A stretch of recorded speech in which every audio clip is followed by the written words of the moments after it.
All right, the Green Party officially nominating progressive activist Jill Stein as its presidential candidate for 2016. Stein is a Harvard-trained physician. In 2012, she got about 0.4% of the popular vote. This time, the polls have her at 4%. We have her now joining us live, Green Party presidential nominee Jill Stein. Dr. Stein, good to see you this morning. So we played a clip from you earlier, just a couple of minutes ago, attacking Trump for being warlike. And it seems to me that if you compare Trump and Hillary, Trump has supported no wars that I'm aware of. Hillary Clinton supported the war in Iraq, the escalation in Afghanistan, war against Syria, and of course she was one of the prime movers behind the killing of Gaddafi in Libya. On the question of war, aren't you closer to Trump than you are to Hillary?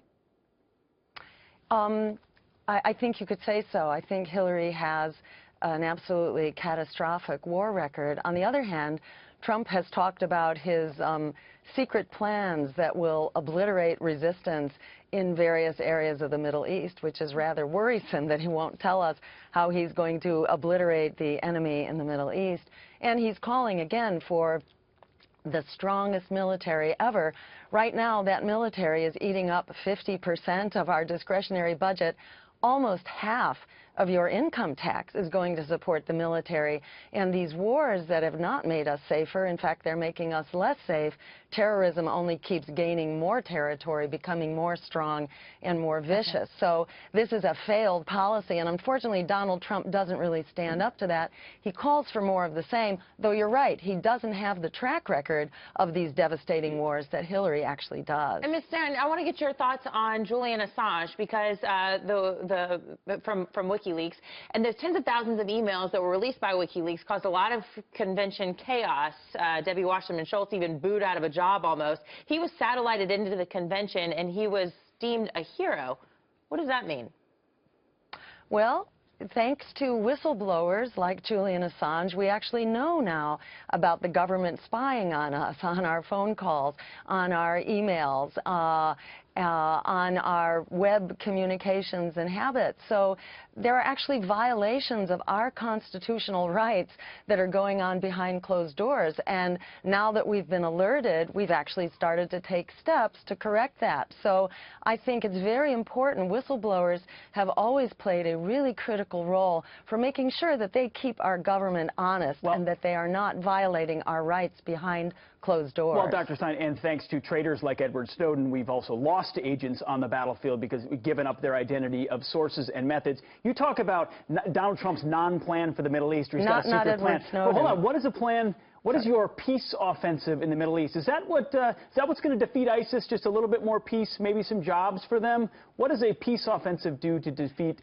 radical Islamic terrorists in the Middle East?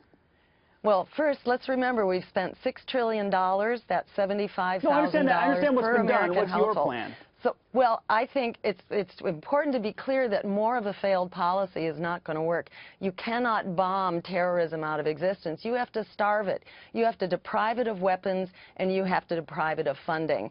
So, unfortunately, our allies, and arguably the CIA itself, have played a role in providing arms, training, and funding.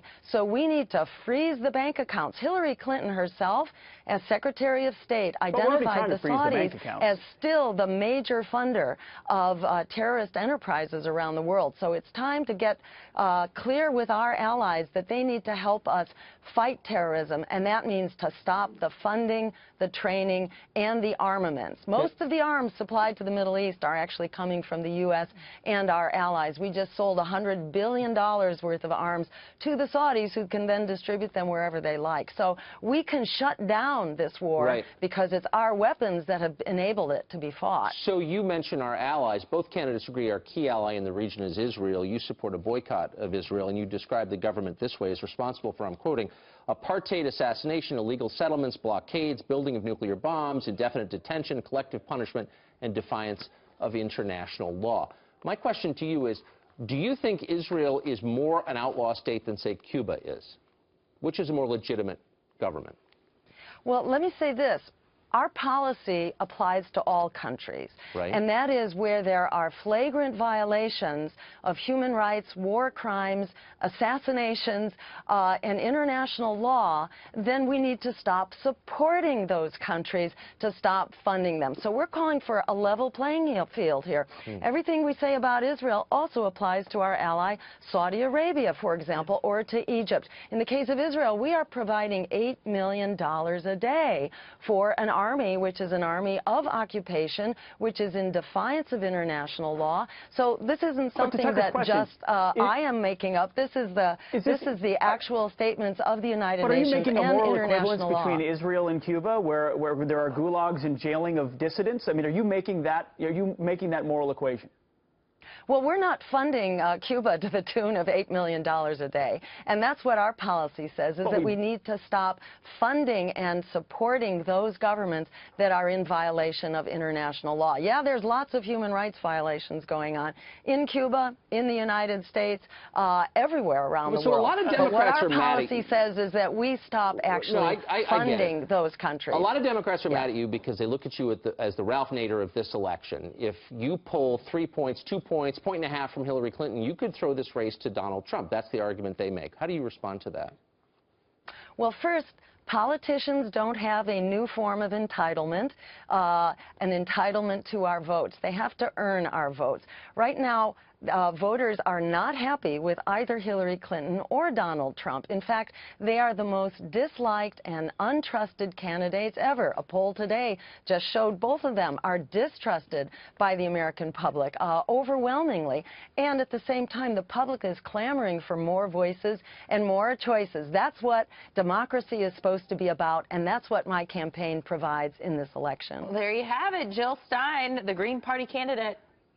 Thanks, Dr. Stein. Stein. Thank you.